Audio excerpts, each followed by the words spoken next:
Ya. Jadi PKI sekarang sudah di mana-mana. Di DPR RI udah 200-an lebih.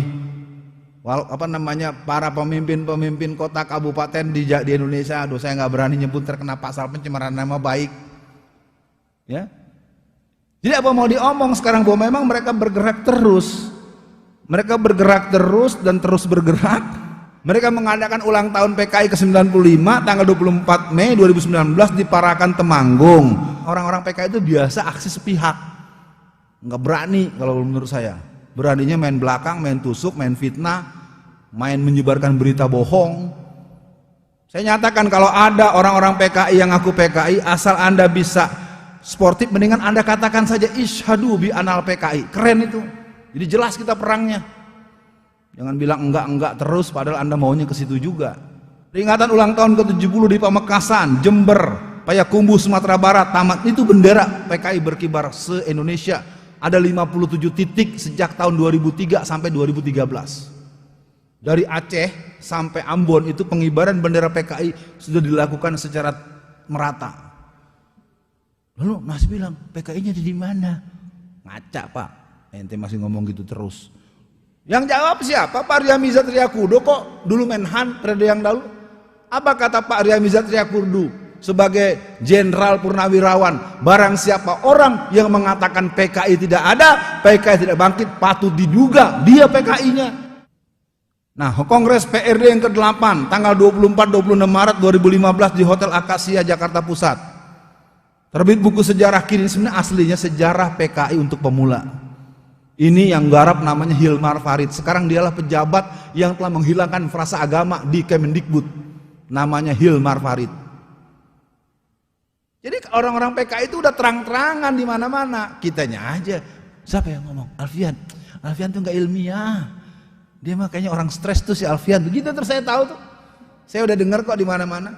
Saya bilang, Bapak di sini di ruangan ini kalau masih bilang PKI nggak ada, kalau bahasa Betawinya gua tantang loh. Syaratnya 2 ya. Jangan pakai pasal, jangan pakai fisik. Ya, kalau itu bisa Anda jamin, saya hadapin. Walaupun Anda profesor, doktor, guru besar sejarah sekalipun. Dan mereka sudah terang-terangan. Akhirnya mereka mengadakan simposium PKI tanggal 18-21 April di area duta, persis di depan patung Tani. Melakukan kegiatan-kegiatan mereka. Bagaimana kemudian penetapan 1 Juni 2016 sebagai Hari Pancasila.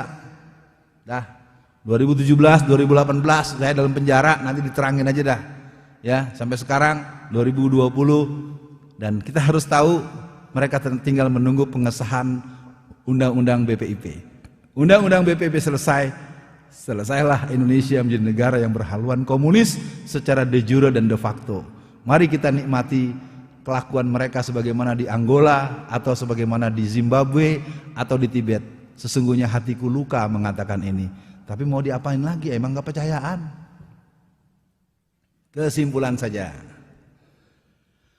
PKI bangkit secara sistematis mengarah untuk eksisnya kelembagaan dia sebagai partai atau sebagai konstitusi atau sebagai substitusi atau sebagai translasi.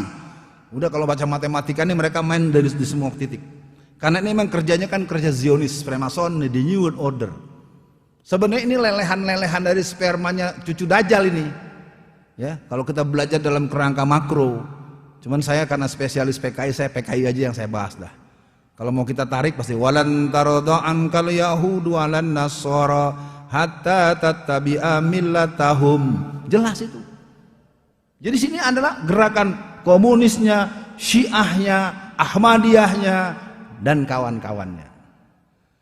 Lalu apa yang perlu kita lakukan? Harus dilakukan perlawanan secara konstitusional. Ya sekarang DPR RI-nya, bayangin aja orang mau mempertanyakan mic-nya dimatiin.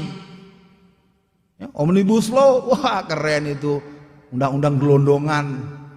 Ya. Perlu adanya solusi yang masif, sistematik, terstruktur dan